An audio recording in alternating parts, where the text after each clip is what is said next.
Assalamualaikum warahmatullahi wabarakatuh.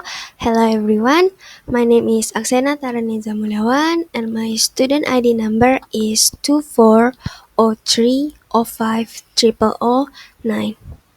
Today I'm going to talk about the article that I have chosen. The title is Correlation Between Students' Reading Habit and Reading Comprehension in English as a Foreign Language. Written by Shafitri 2019 and published in the English Educational Journal. Before we move to the next slide, I'm gonna explain about why I choosing this article. I'm choose this article because the topic is very relevant to my field of study on the process of learning English as a foreign language. Reading is the most important skills in learning English, and this article talks about how students' reading habits and affect their reading comprehension. Another reason why I choose this article is because I find reading to be both a challenge and passion. As an English education student, I realized that reading habits are not only important for language learning, but also for building critical thinking and vocabulary skills.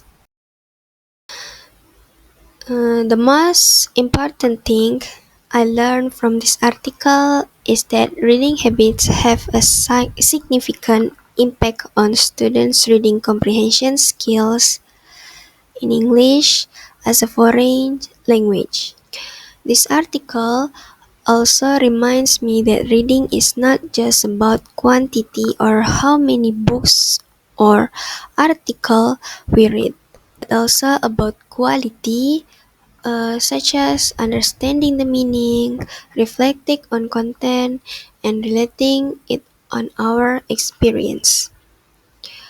So, from this article, I learned that as a future English teacher, I should help students to develop their own motivation to read. I should make reading activities fun, interactive, and meaningful. While reading the article, I have one question and one thought that came to my mind. First, I was curious to see if similar patterns would be found if the study included students from different academic levels or background. For example, would elementary or middle school students show a similar relationship between their reading habits and comprehension, or it can be different depending on age, motivation, and reading material? Second, I also reflect on my own reading habits. I realize that sometimes I read a lot of book or article, but I don't always deeply understand what I read, especially when I'm not in a focus or interested in some topics. This reflection made me think the teachers should not only encourage reading frequency, but also guide students in choosing reading materials that suit their ability interests. Next, we're gonna move to the next slide about implicit assumption. In this first slide, I present two implicit assumptions that I found in the article. The first quotation says, students who have a high frequency of reading activities tend to gain better comprehension result. The implicit assumption here is that reading regularly always improves comprehension, but this may not always be true as reading quality and strategy, because they are also play an important role. Second quotation states, teachers should motivate students to read more in order to improve their comprehension skills. The assumption here is that motivation alone can make students understand the text better. But in reality, comprehension is also affected by vocabulary, background knowledge, and metacognitive skills. This assumption shows that the author connects reading habit and comprehension without deeply discussing the cognitive process behind understanding. Next, metacognitive strategies to improve reading comprehension. The metacognitive reading cycle consists of three stages. First, planning, monitoring, and evaluating.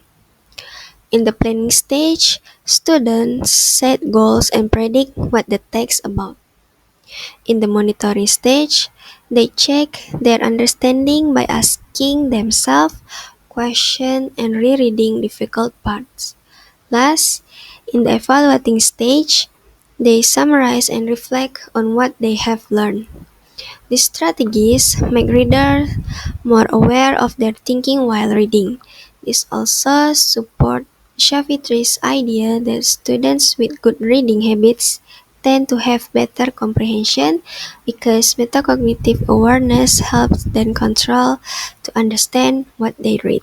So, in conclusion, this article has given me a deeper understanding of how reading habits affect reading comprehension in the text of English as a foreign language.